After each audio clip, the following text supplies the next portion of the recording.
তো দেখো শুকনো লঙ্কা আর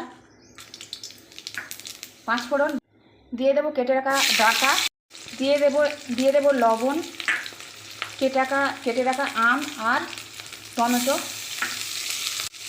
দিয়ে দেবো মটরশুঁটি আর কাঁচা লঙ্কা, দিয়ে দেবো হলুদ,